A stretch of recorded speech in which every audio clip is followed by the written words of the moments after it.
Hi friends, அனைவருக்கும் வணக்கம். போட்டி செய்வது எப்படி என்று நம்ம இந்த வீடியோவில் பார்க்கலாம். போட்டி நல்லா சுத்தமாக தோலை எடுத்துகிட்டு நல்லா கழுவி நல்லா வேக வச்சு எடுத்துங்க. ஒரு 5-6 விசில் விடுங்க. நல்லா வெந்துடுங்க. வாங்க நம்ம வீடியோக்குள்ளே போயிடுவோம். எண்ணெய் தேவையான அளவு ஊற்றிக்குங்க. இஞ்சி பூண்டு 2 டீஸ்பூன் போட்டுக்குங்க. அது எண்ணெயும் நல்லா வதக்குங்க. வெங்காயம் தேவையான அளவு போட்டுக்குங்க.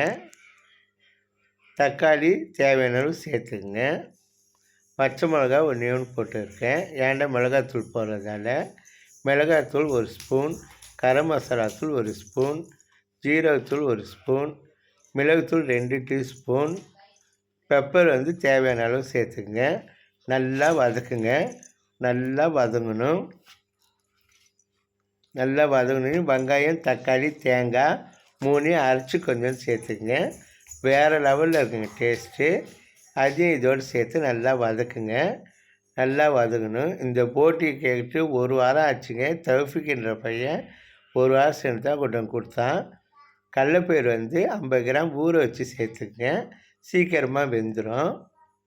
கடலப்பயிரை நல்லா மசாலாவோடு சேர்த்து நல்லா வதக்குங்க. புதினா மல்லி தழை தேவையான அளவு சேர்த்துக்குங்க.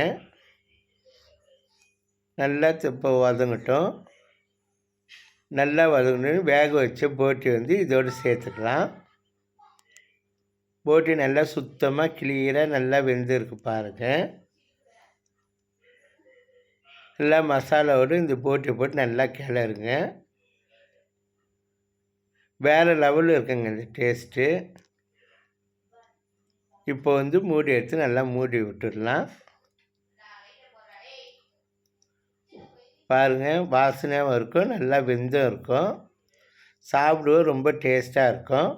நம்ம வீடியோ தொடர்ச்சியாக பாருங்கள். அடுத்தடுத்த வீடியோ உங்களுக்காக காத்துட்டு இருக்குது. இப்போ நல்லா வெந்துருச்சு. மூடி எடுத்து மூடிடலாம். உங்களுக்கு காண்பிக்கிறேன் பாருங்கள். நல்லா சுண்டிடுச்சு. போட்டியை நல்லா வெந்துருச்சு. இதை சூடான சாதத்தில் போட்டியை சேர்த்து நல்லா சாப்பிட்லாம். வேறு லெவலில் இருக்க இந்த வீடியோ பார்த்த அனைவருக்கும் மனமார்ந்த நன்றி.